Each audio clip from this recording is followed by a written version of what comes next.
introduce ourselves. I mean, probably everyone knows this, but I'm Maha from the American University in Cairo, and I'm one of the organizers of MyFest, and I work at a Center for Learning and Teaching. I'm Bonni. Yeah, my name is Bonni Stahoviak, and I work at a small private institution called Vanguard University of Southern California. I am the Dean of Teaching and Learning there, and I also host a podcast, which just celebrated our 9th birthday, airing episodes about teaching in higher education now for 9 years, and that's the Teaching in Higher Ed podcast. Yeah, and maybe we should put a link to that for people who haven't heard it or been on it before. All right, so today's session is about intentionally equitable hospitality in the workplace, and it's based off of work that Bonni and I have done together. We've written a book chapter about this, but we want to focus this session more on what you all can bring, right? So we'll do a quick check-in and quick intros, recap of intentionally equitable hospitality in general with a little bit of stories of each one. We want to get you to have time to do your own or think about your own stories and reflections. We will do question jam for about 10 minutes. Then we'll have a discussion and takeaways, inshallah. Hopefully it'll all fit into the hour. And so I don't remember, did we end up writing what these things, these different cat expressions are? There is, people could either say. There is an alt text, although we were aware of the fact that just by entering an alt text in, because these cats can be interpreted in so many different ways, it was a rather clumsy use of alt text, but there is one there. We invite you to share in the chat which of these cats is best representing you today. I will do my best audible interpretation of the cats, but please recognize they will be at best. So number 1 looks like it's about to pounce on something. Number 2 looks like it may be horrified by something. Number 3 is even more horrified, kind of a surprised look of what just happened.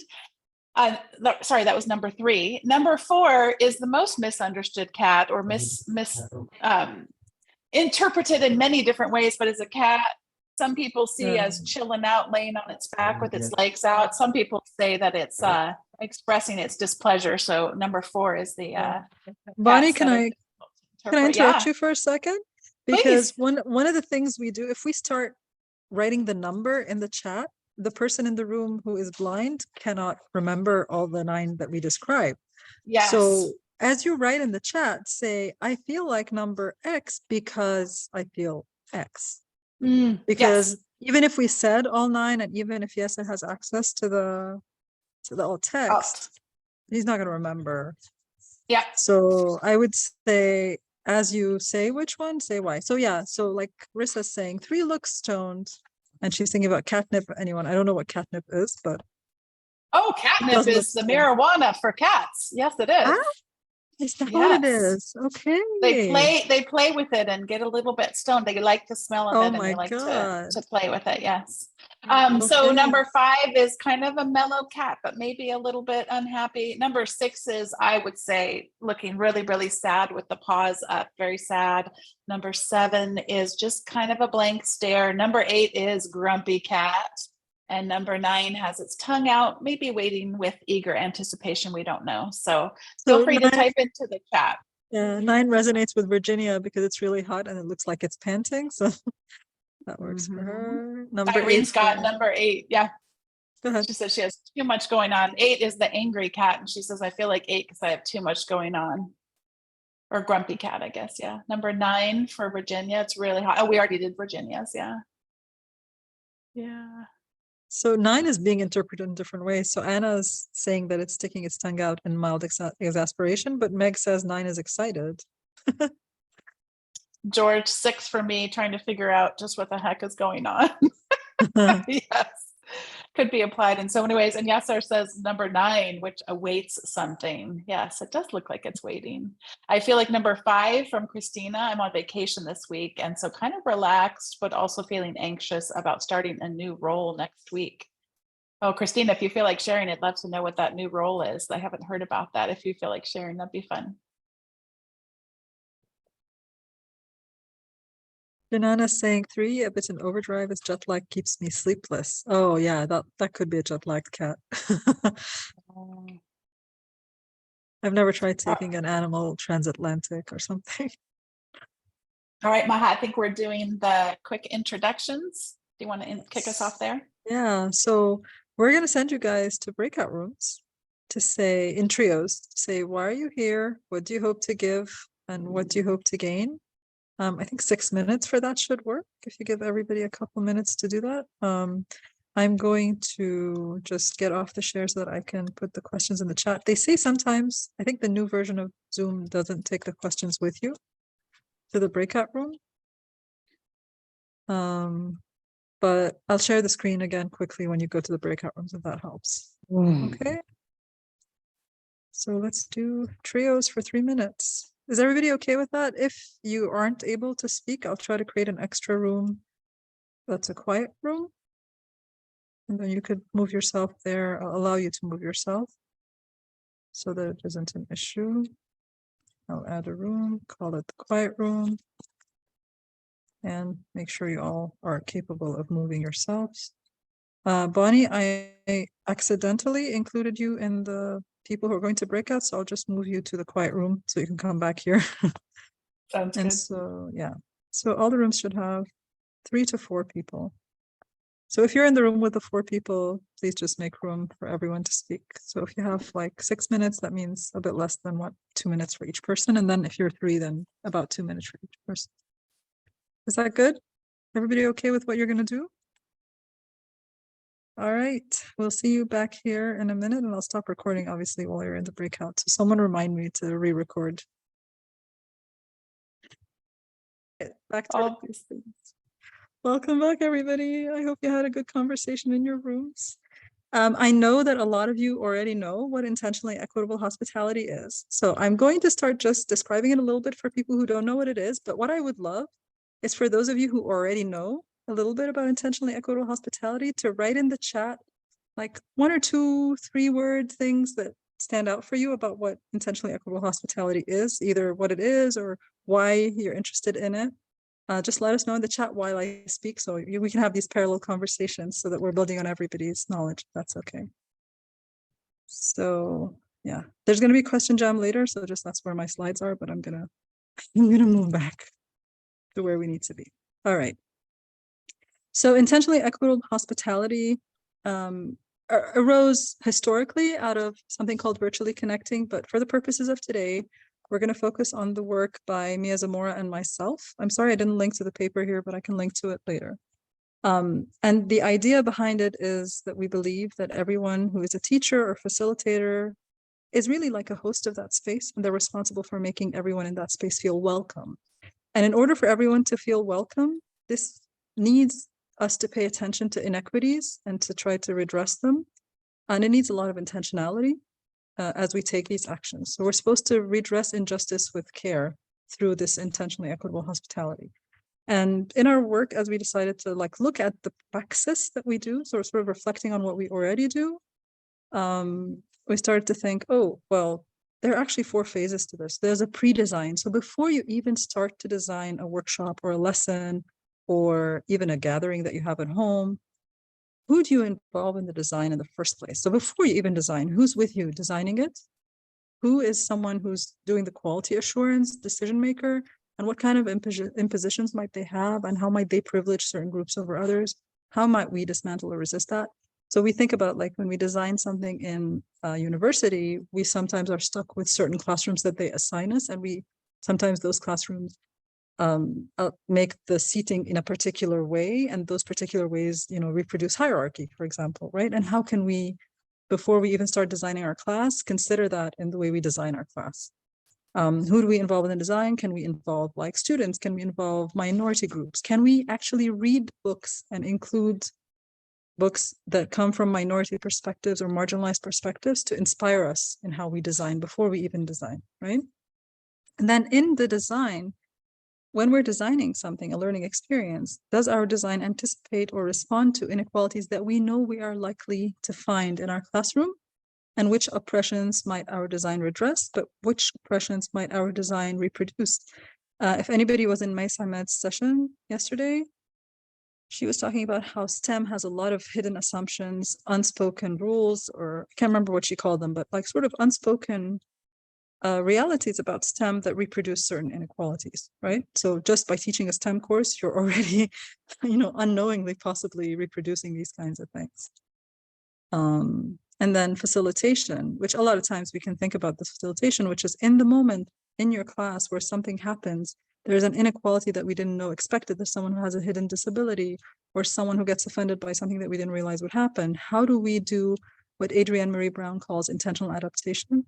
Or how do we use our authority, what Priya Parker calls generous authority, as hosts of the space? Because saying everybody can talk and the facilitator steps back doesn't remove the power from the room. It just removes you from being part of the power in the room. But there's still power in the room. There are still people in the room who are farther from justice than others, who have less privilege than others. So as facilitators, sometimes we need to step in and use our authority and our power to make sure that minority voices are heard, for example.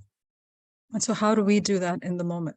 But if we had already designed with some anticipation of inequalities, if we had pre-designed with a lot of people from marginalized groups with us, it's less likely that you will keep getting surprised by these inequalities all the time. It's likely it will still happen, but they will be like 1 or 2 instead of 10 every time, And then the fourth phase is beyond the moment. Like, how do you build inclusive and equitable communities sustainably so that you're building an equitable space that makes it easier again to pre-design and design and facilitate with intentionally equitable hospitality. I'm just going to look quickly in this chat. And so George, thank you for posting the link. Was it George? Oh, it was Bonnie who posted the link. Thank you. All right. So IH says means I can come as I am and be myself. And that's really important. George saying being welcoming to attendees and participants and guests by design. Yeah. And Virginia speaking with co-author about the impact of affirmative action. Yeah, that recent things. She's the only full prof of color. Thank you for sharing that. This is horrible news from the US. Yes, there's talking about the host being responsible for creating equity in the learning environment. And Christina says, among other things, the pre-design step, something that stuck with you from before because you hadn't thought about a lot. And I no decisions I make are neutral, true, whose knowledge is not included. What are the barriers? How can I remove them? And Rissa, obviously someone who does a lot of IH work also, as well as Yasser and Irene and a lot of you here. Emergently moving towards minimizing oppression, empowering those groups who have historically been excluded. That's so beautifully written. Thank you, Rissa. I love the emergently part. Irene about being intentional, whatever we do, from design to implementation in between. And yeah, you talked about the Supreme Court decision in the breakout. That's big news. That's huge. That's a systemic injustice that everyone now has to deal with, right? Virginia, interested in those in the quadrant of unintentional. Okay, perfect. We are just about to show this quadrant. So I'm happy that you brought this up. So some of you may have seen this one before, and this one we keep coming back to it and trying to understand it. So, there are 2 important dimensions of intentionally equitable hospitality work. There is our awareness of the existence of inequity, and then the action we take, right? If we are very aware about the existence of inequity, and then we take action, then we are intentionally equitable, right? However, there are people who know that there's inequity, but they don't take action. And these are intentionally inequitable people. And we want to unpack that quadrant a lot. Like, why would someone who knows that injustice is around them and there's inequity in their classroom or in their context, why would they intentionally not take action? And there's a lot of complex reasons why that is. And then there's a quadrant of being unintentionally inequitable because you didn't even know, you didn't have awareness about the inequity, therefore you unintentionally just didn't support someone. So like, for example, there was one time that I was in a session where someone came in and I did not know she was hard of hearing. And so I asked her to do something that she wasn't able to do, and she had to reveal that she had that issue because I didn't consider that in the way I was, and I had to adapt in the moment, So, and importantly, I think, Bonnie, you were going to say something about this, right? Yeah, I think that for a lot of times in academia, there can be issues of perfectionism that comes up, and perfectionism is something that's not going to be particularly a helpful quality to bring in with us as we seek to be intentionally equitable with our hospitality. And so while our goal could be to be intentionally equitable, part of it is just a realization that we will have times where we need to adjust in the moment as things are emerging, and also recognize that we aren't going to be perfect because we're going to be exposed to people who are different than us and have different needs and different preferences. And Rissa wrote in the chat about emergent And to me, that's a lot of it. Is there are some things that we can plan for to be intentionally, equitably hospitable. And then there are things that are going to emerge in the moment, like the example you just gave us, Maha, where, we discover new information. We discover that perhaps we didn't anticipate that, could have maybe, but we realize we could have done better, but we need to, in that moment, as things are emerging, use these practices. And it's kind of a cyclical thing where we desire to have our behaviors in alignment with our values and our intentions. And just sort of, just a summary of that is actually, no matter how intentionally equitable you intend to be, there will always be inequities that you don't understand or anticipate or know how to deal with. If you're used to having, for example, students who have ADHD, you know how to deal with that. But the first time you have a student with autism, if you don't have experience with autism, you may be making wrong assumptions about what they need or what they want, or maybe even you've had another student with autism, but they're somewhere different on the spectrum and their needs are different. And you assume that, I'm being intentionally equitable, but actually the end result is not equitable, The other quadrant, which I think is also really interesting and important to recognize, is the unintentionally equitable quadrant, where people do things that give, for example, students choice because they think it's good pedagogy or it's going to engage students, but, without intending to, that this actually promotes equity, but they don't realize that. And I always think these are allies that you want to help become more aware so that they do what they do even better. And then they help other people learn from them and they realize that, they're doing good work and it gets recognized, The ones who are unintentionally inequitable. Go ahead. People also may come to a session or a facilitator who has brought some of these values to it and practices, and they might just be imitating someone else's norms or practices. And as you said, if we can couple that with also raising awareness, is what a powerful thing that can be. Right. This reminds me of Viesel. I think he once told me recently, I was explaining to him why I give people a minute to think before they go and work in groups. And I said, because some people need the minute to think, or otherwise they get steamrolled by everybody else who think faster and can speak spontaneously. And he's been a student in my class and he's been in a lot of my sessions. He never really understood why I was doing that. So that was, you're right about that. And that's why the unintentionally inequitable for us as educational developers, these are people, I think, are people we can help them, right? Because they're not aware. And maybe when they become aware and they learn how to deal with something like this, they'll become more intentional about what they do. And so the one that has always frustrated me and is always in the forefront of my mind is faculty who get an accommodation letter. They know they have a student who has a disability in their class, and they do not want to make the effort to support that student. They just want to treat that student the same as everybody else, and they don't want to make the effort. So I'm curious what you all think. Like, why? Let's try to sort of understand this person compassionately. Why would a faculty member, because it's of course all of us here would be frustrated by this person, but why would a person be like that? Okay, so Virginia is saying, isn't unintentionally equitable also the ones who work in a system which is inequitable, but they push back against the system, don't know how to work within an inequitable system. So this is the unintentionally inequitable, right? The system is inequitable, therefore it's making it difficult for them to do equity. Sarissa is saying sometimes it's not about wanting. Exactly. So what would be creating this dynamic, or what would be creating the situation of being aware of inequity but not taking any action? So I guess my question is, if you have, which I think happens a lot of times, people that have the intention to be equitable, but then they're put into a system, especially if they don't have power. Yeah.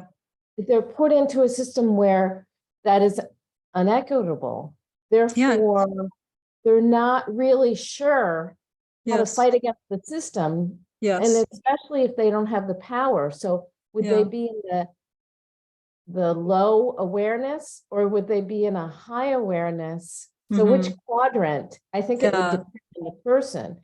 But if you have been trained, for example, which a lot of PhD students are, as TAs, these are the rules. This is how you higher ed. So can you give me some examples? Can you give me some examples of the types of rules that stand in your way, even if you want to be equitable, but they don't allow you to be equitable? Okay, things like content. You're being given forced a syllabus. to give given a syllabus, you can't change it. Yeah. That you can't change. students have to pass a test that perhaps the test in itself is inequitable. So how do you then present that, knowing that the test is inequitable, but in order for them to be licensed, or in order for them to have their career, you have to somehow get them past that test. So how do you, you know, exactly. These are everything that you've said there. These are all reasons why someone might find themselves in the intentionally inequitable. They are aware that there's inequity, but they can't take action, not because they don't want to take action, but because the system restricts their capacity to take action. So there are other things that people wrote here that also relate to this. So Alia is saying lack of knowledge, care, or support. So if the teacher has not enough knowledge about, okay, how do I support a student with ADHD? How do I support a student with visual impairment? Or there isn't enough support within the university, like, for example, somebody else said somewhere that they don't have time to redesign their course or change things in their syllabus because the syllabus is fixed.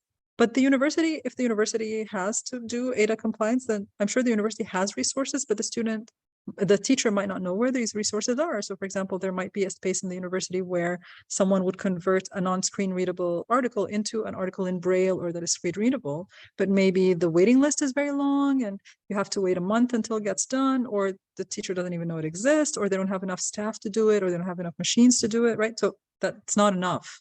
It's there, but it's not enough. Meg is saying they may not know or what to do, or afraid that they will do it wrong, and that's a very strong one, right? Like if educational development centers and centers that are responsible for disability services don't train faculty on how to do this, they may not even realize that they're doing the wrong thing, or they may be afraid of doing something then being unfair, because Janana is also saying they may believe that accommodation is unfair advantage. I hear this all the time, and I keep saying they're already disadvantaged.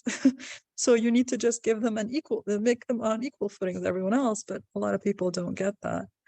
Danielle's saying it's, Rissa's got her hand raised. Rissa's got her hand Oh, raised. sorry, I can't see that. Go ahead, Rissa. Yeah, I was just thinking that like it's a big presupposition that if you don't want to do certain accommodations, that you're just intentionally being inequitable, or not caring. Because like, for instance, I have an accommodation regularly that comes up that's like, I want to take my exam in a online proctored environment. We do not allow online proctored. My institutional barriers are keeping that from happening. Right, even though it's a thing that that student wants as an accommodation. And so I think sometimes recognizing that it's not, I don't want to be inequitable to you. I want you to do what you can do, right? But I also don't believe in online surveillance. I also have problems with some other pieces. I don't want to be intentionally inequitable to you, but also my institution won't allow it. Like I think a lot of folks don't recognize, especially when they're starting out, that sometimes accommodations are about a conversation. I love this is that. what I can do and this is what I can't do. And if we can't do it, can we modify this to make it work for that student? If I have the bandwidth to make that happen. But sometimes when I'm teaching 5, I don't have the bandwidth to make that happen either. Yeah, I agree. And then also look on the one hand, students can and should learn to advocate for themselves, but it feels like this is ridiculous. Do I have to advocate for myself every single time for something that I feel like should be my right? So my daughter has a minor disability, and she just needs to sit in the classroom in a particular place. And if she sits in a different location, she can't see the board. And I tell the school this every year, but there was like she needed to go to like 3 or 4 different teachers to ask for this thing that is already like a very clear accommodation that's very easy to do, and it feels like, oh, well, that conversational piece is important when a student has a need that's different and you need to explain why it doesn't work in your class. And like you're saying, if you're teaching 5 courses, when do you have time to do all that? So there's a lot of effective labor, and there's a lot of time issues, and there's a lot of, obviously, if you have a lot of students. And sometimes I think about when very young kids have a certain disability, they often have like a shadow teacher or a support teacher or something to help give them individual attention to make sure that they're keeping track. But in university, we very rarely have that. Sometimes we have for students who are hard of hearing, someone who takes notes for them. But the teachers don't know this. So if the student doesn't go and get this, and we don't have enough volunteer students to do it, and maybe we don't pay them, and Yesser was saying also that sometimes people don't get paid enough to do the work, and others are saying there aren't enough accessibility people. The collaboration between centers for learning and teaching, like Christina's saying, with the accessibility centers, which we're trying to do as well, is complex. And all of that, and also what George said is that campus systems are set up for conventional things like tests and exams, and like you were also saying, Rissa, but then when we're doing something completely new or emergent and using technology or new pedagogies, they have no idea what to do with it. It's not in the, was there something that says, oh, here's this one. So can I say the story about the faculty member who had like an infographic assignment and you lost marks because your group didn't do the visual very well, and you're like, how can I lose marks on the visual? I'm blind. I don't even know what's happening with the visual. And the teacher's like, oh, I didn't realize that. And I asked the accessibility center, why don't you have this in his accommodations? And she says it's not one of the ADA accommodations or something like that. Like it's not a standard accommodation. Like, how can it not be a standard accommodation for a blind person to not get graded on visual assignments? It feels like, really? And Janana's talking about one accommodation fits all approach. Yeah, or maybe believing that that's it, or thinking that that's it. Virginia, for a student body of thought, 10,000 of teaching, of course. And so you're already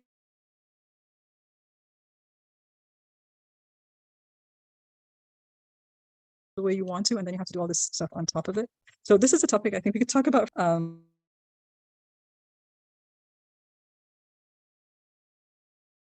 not sure if Maha's audio is choppy for everyone or just me, but in case it is choppy for some of you, I'm going to share an activity that we were about to go to in the chat for you. So we invite you. We anticipated that Maha's story is going to evoke a lot of thoughts for you, and also looking through the quadrant that she shared earlier. So we'd like you to think of one story in your workplace where you saw either intentionally equitable hospitality really being demonstrated in effective ways, or where it was lacking. You can go in either direction on that continuum.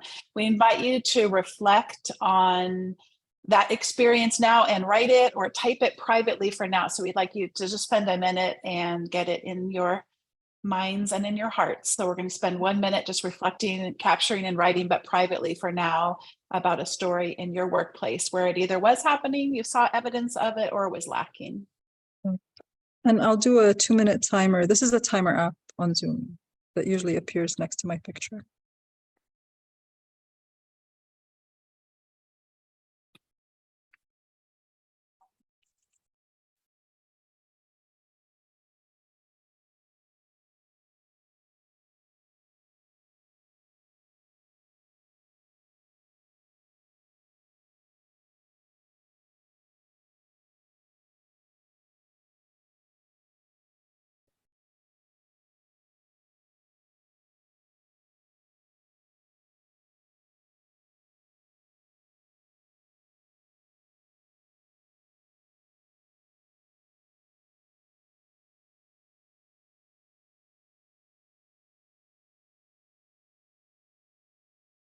I've got just about a minute remaining. Ken, your question resonates with me. Well, everyone was in the breakouts. We're having discussions about timers. So I think there's going to need to be a MyFest session just about timers. Oh.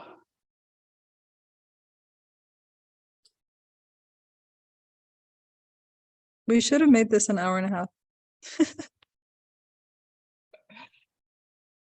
So many great stories and horrifying stories, but ones we can learn from for sure. 30 seconds remaining.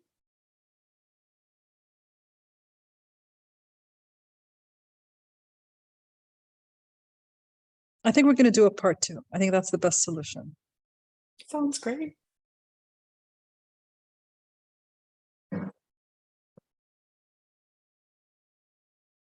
Ten seconds remaining.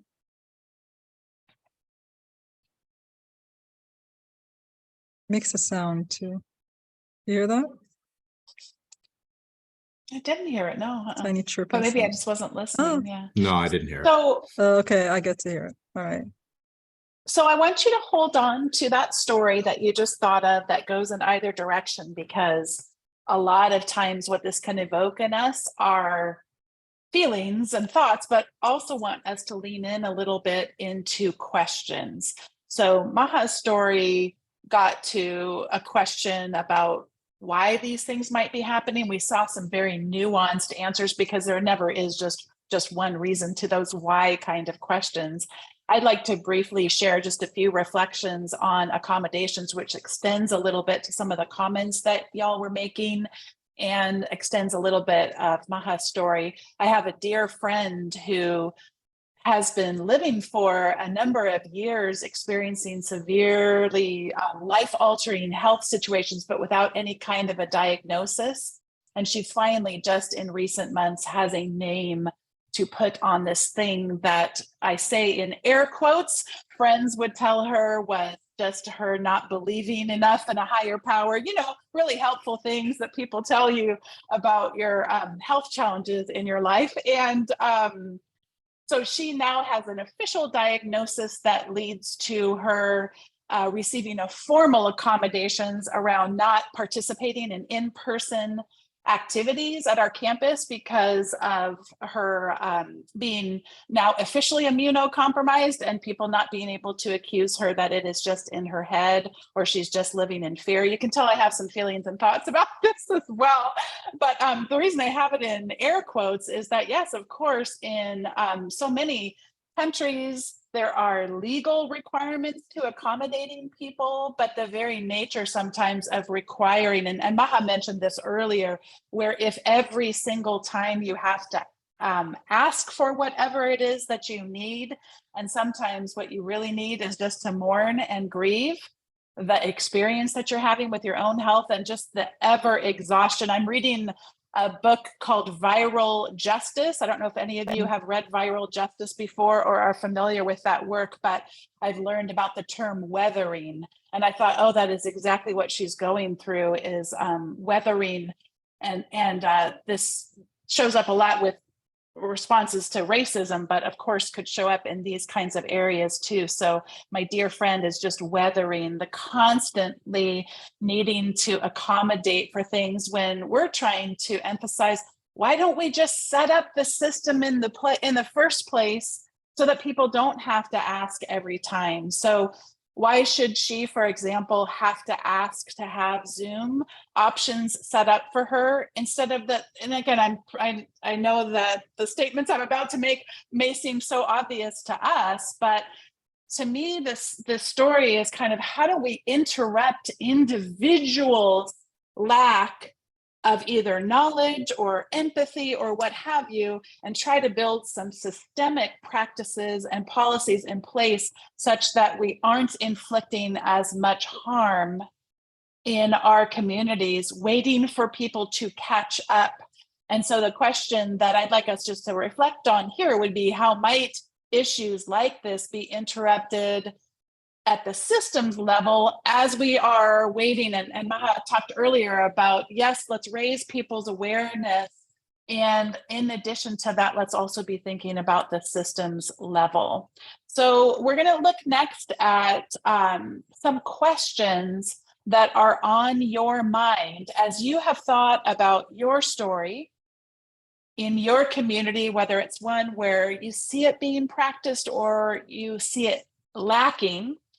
We asked you to write or type that story privately, and it was to warm us up a bit, to ask each other some questions. By no means do Maha and I think that we have all the answers today. That's why we enjoy so much these conversations. So we're going to be going into a session using a tool called Question Jam for those who would like to, if you're familiar with it. But even if you're not, I just tried it for the first time on a recent MyFest session that I went to. So if you've never tried it before, you'll be in a good place here to try it for the first time, or maybe you've done it many times. So Maha, I'm going to pass it over to you to give us some instructions about, before we do the Question Jam, what should we be thinking about these 3 points? So just before we go into Question Jam, if you want to start typing some questions that are on your mind regarding your story or regarding IH more generally, I think take a little bit of time right now, maybe a couple minutes as well. to start writing them private, write them on a Google Doc so you can just copy paste them onto Question Jam quicker, right? And if you've never used Question Jam before, this is a tool that's going to allow us all to ask each other questions in 7 minutes, several times in a row. I'll try to keep sharing my screen and to join it myself in an incognito window or something so that you can see what it looks like first if you're not able to join it. And the thing is, it gives you the opportunity to keep asking questions in a row and choose one person who's with us to ask the question to. You can write your questions ahead of time and copy paste them. You can ask the same question multiple times to multiple people. See, okay, what's happening in Christina's institution? What's happening in George's institution, And you can also, what's going to happen is other people's questions will come to you. You probably won't know who's asking the question, but you'll know who's answering your questions, I think. But the point is, you can take your time to respond. You don't have to be quick. You can take your time and write a longer answer. Don't feel pressured by the fact that it's 7 minutes. It feels sometimes like you have to do a lot of it, but you don't have to. The third thing is you can sign your name in your question if you like, if you want the other person to know who you are. So if you want like to say, oh, how is the accessibility ecosystem in your institution? And this is Mahabedi, for example, and then I'll just copy paste that into Question Jam. Or you'll come up with a different question in the moment and you'll ask it, and that's totally fine. What is the hardest disability to support in your teaching? And I might not have my name next to that one, for example. And you can ask something completely different. Maybe you're struggling with something else and you want to ask people how they do it. Yeah.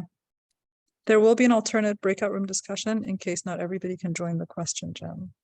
So for now, And Maha, go ahead. Maha, one thing I'll yes. just mention, since this is now my second time, so I'm an expert. Yeah. I just wanted to let you know that it does ask you for your email when it concludes, and that's an optional thing. But I'd encourage you consider including your email, because it sends you the questions that were asked, and you can have that for your own reference. And I find it really helpful to include that with my notes in addition to the chat whenever I'm able to include that as well. So I just encourage people to consider putting that email in. They've been, they don't sell your emails to other people, et cetera. So they're cautious, but. Yeah.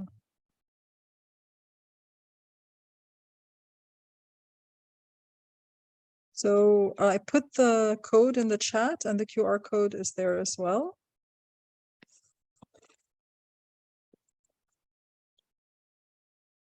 So please start joining and I will show who's joined as soon as I can. I'm just trying to join myself as well. So I have 2 people who have joined, Meg and Rissa. Bonni, are you going to join as well? I think you should. Yes, I'm joining right now. Yeah. Okay. So it's a really simple tool to use if you've never seen it before. I didn't show you the process, but all you do is just like you log into Question Jam. You just start a jam and you just put any question you like. And the question I have here, what are some questions in your mind regarding IH? And it automatically creates this QR code and the passcode. So we have 5 people in so far. And then once we start the jam, as soon as everybody's joined and we start the jam, we can't add any more people. So if that happens to someone, yes, sir, you said you wanted to try Question Jam. So I hope we thought it might not be accessible. I'm working on it. I'm working on it. Oh, no, I'm telling yes, sir, because he thought it might not be accessible, but he wants to try. So I hope he's able to give it a try.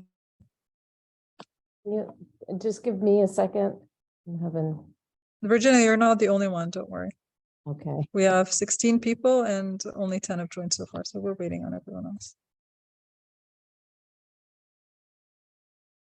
The last time I joined a Question Jam, which was to say the first time I joined a Question Jam, some people said it was easier on their phone just to access it via that QR code, but I'm using it right now on my window, window of my browser on my computer, which works too, but just is a little bit slower, of course, for me, at least it was.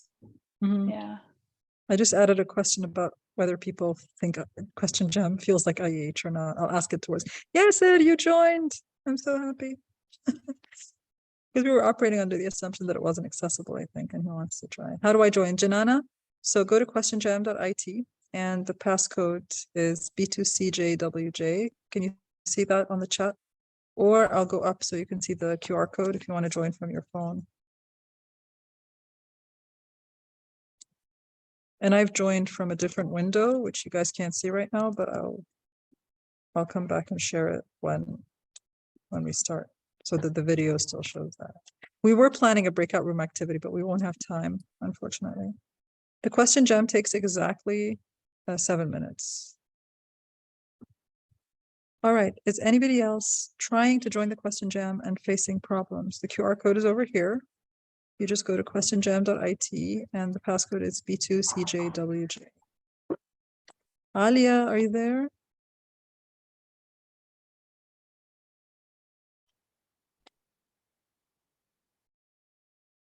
Maybe she's gone. Yeah, I was kind of stalled on the web page side actually. So I just went to my phone and I just got the QR code and I just Oh, so got that helped. Okay, awesome. it was actually easier in this case. And I was surprised, but it was easier Perfect. and it On because the phone, yeah. yeah, the Right. web page was making me create an account and all this other, stuff. Okay, great. So there's 15 people. This means there's one person who hasn't joined and I have no idea who it is. I'm sorry.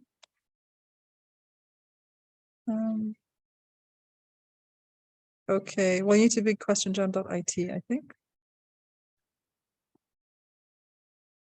Or did one of them help better than the other? I'm not It sure. redirected me to questionjam.com.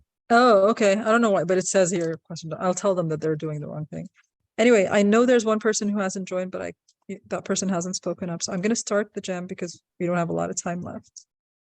And I will stop sharing this screen and share my other one and just quietly respond to the questions that people start asking. And yeah, I'll be quiet so everyone can do their thing.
You guys will notice sometimes you're trying to send a question to someone and everybody is grayed out because everybody is busy answering someone else's question, which is great.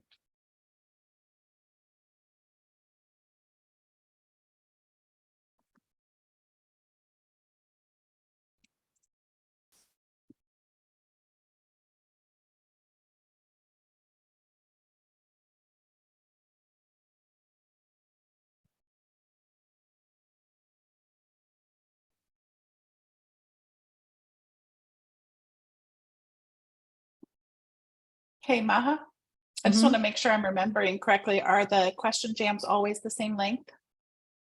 7 minutes, yeah. They're like the always set for time. that. Yeah. That's what I thought, but I was making Mhm. sure. Yeah.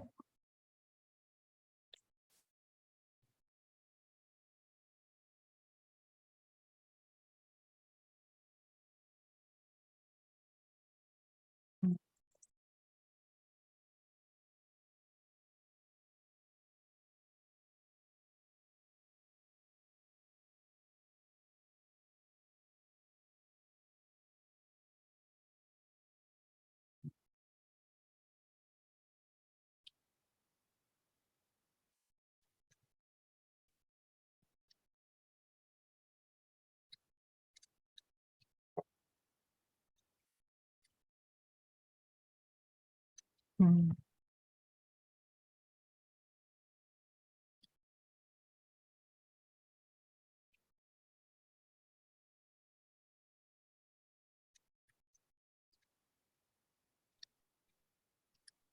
Oh, I've already asked this question to all these people. This did not occur to me that that would happen. If you use the same question again, and then you ask it to the same people again, that's kind of a problem. Can I go back? Yeah, I can go back and change the question. All right.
I asked you the same question, and because I'm not sure now. Yeah, I'm sorry if I've asked you the same question twice.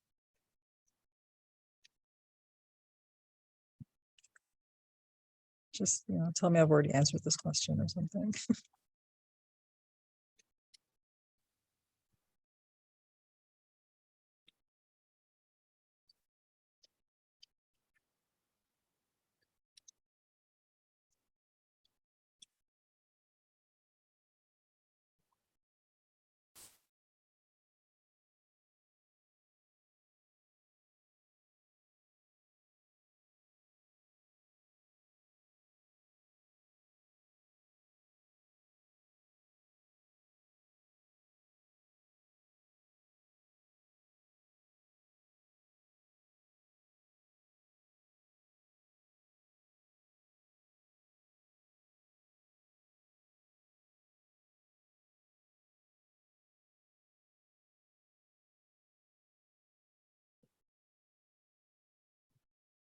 Okay, the jam is done.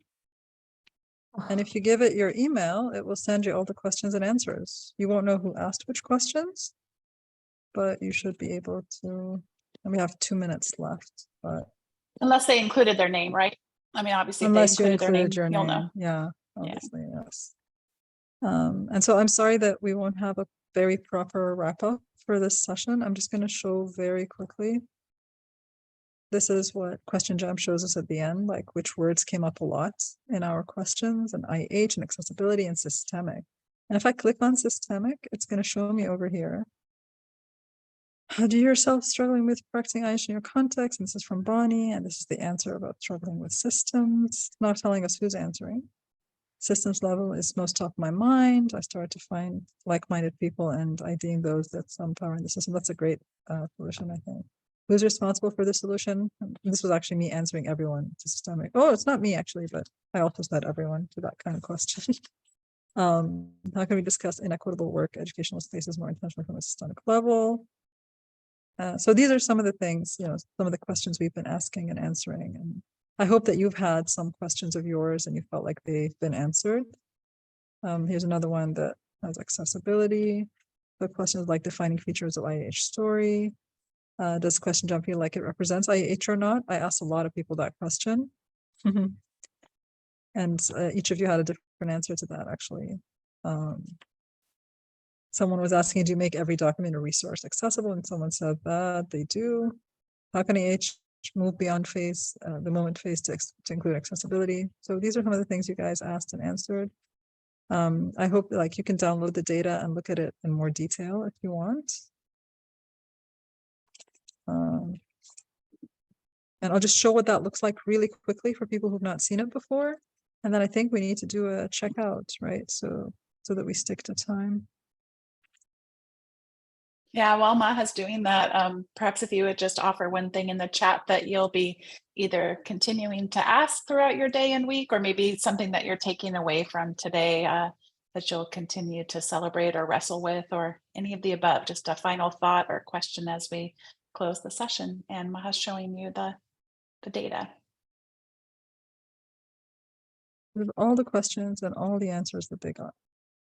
So you can go back and look at them anytime yourself. And I think, Bonni, what you and I could do is we could also look at them and see if we can design our next session to sort of bring some of these good questions back into. I've always wanted to use this with students to get them to ask the questions that we're going to use in our classes, you know. So yeah, tell us. Good. Yeah, tell us what kind of questions you're wrestling with or decisions you're making today. So Christina, thinking more about the intentionally inequitable quadrant and how to start to move things there. I mean, I guess move things out of there, I'm assuming. Marissa is saying what I'm thinking about should be at the beginning of a series, looking for more than just one more. Yeah, I think that's true. And Anna, so lonely and unsupported with these ideas and institutions. Nice to have this community. Anna, this is why I'm online, is because there's never enough people in your institution, no matter how many there are. But when I do a lot of these online things and I invite people from my institution, I start to discover allies that don't speak up about this in my institution, that find me on Twitter and on my blog and here. And then I realize who my allies are. I didn't know they were, you know? So True. Yeah. And Ken talking Thanks, about writing on everyone. his blog and bringing conversation. All right, thank you everybody so much. And we will, inshallah, find time to do more of these. Me as Amora and I are also going to do, and probably also with Yasser and Irene, some more IEH stuff. But she's traveling right now. But when she's back, inshallah, we'll do some of that as well. So I'm going to stop recording. Thank you.